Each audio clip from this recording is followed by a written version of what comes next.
It is given that a string 25 centimeter long having a mass of 2.5 gram is under tension. A pipe closed at one end is 40 centimeter long.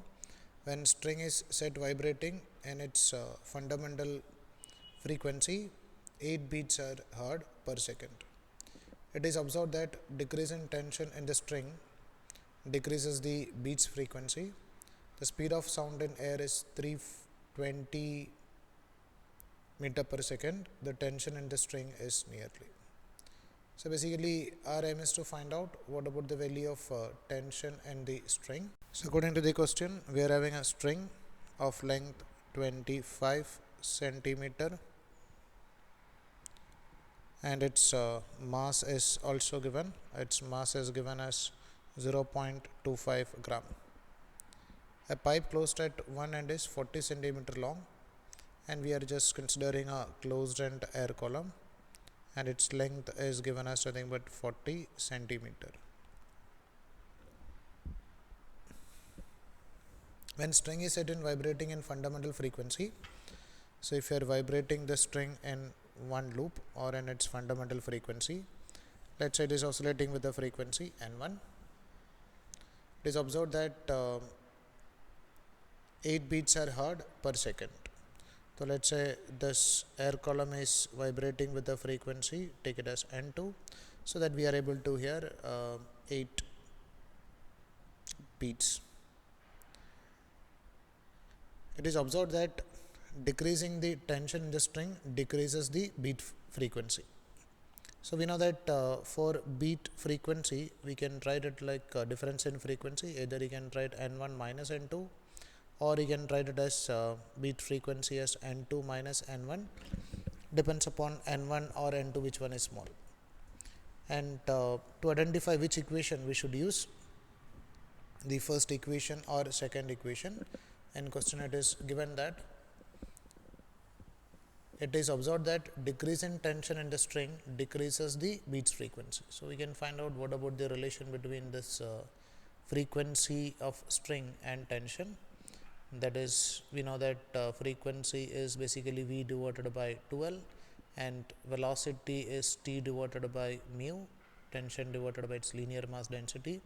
So we can write this frequency is directly proportional to root of tension. So if you are decreasing the tension, then the value of n1 will decrease. In question it is given that decrease in tension and the string decreases the beats frequency. So if you are going for the first equation, that is n1 minus n2, and as the tension decreases, the value of n1 will decrease and the value of beats frequency will decrease. So we should use this equation for beats frequency as n1 minus n2. So we can write the equation for beats frequency is n1 minus n2. Now the speed of sound in air is 320 meter per second. The tension in the string is nearly. So we can write the value of beats frequency, which is given as 8, and the value of this n1 we can take it as something but v divided by 2L, which is 1 divided by 2L into under root of t divided by mu, minus the value of n1 we can n2 we can write it as it is v divided by 4L on the assumption that it is oscillating in its fundamental mode. If nothing is given, we'll just consider that it is oscillating in its fundamental mode of oscillation. Now if you are putting the values, this is 8 is equal to 1 divided by 2 into the value of L is given as 25 centimeter, which can be taken as 0.25 under root of t divided by mu. Mu is basically mass per unit length. The value of mass is given as nothing but 2.5 gram, that is 2.5 into 10 raised to minus 3 divided by length is given as nothing but 25 centimeter, which is 0.25, which is equal to 10 raised to minus 2. So we can put the value of this mu as 10 raised to minus 2 minus the value of velocity of sound is given as 320 divided by 4 into length of that tube is given as 40 centimeter or 0.4. So we can find out the value of tension. So we'll cut it as around 108.16.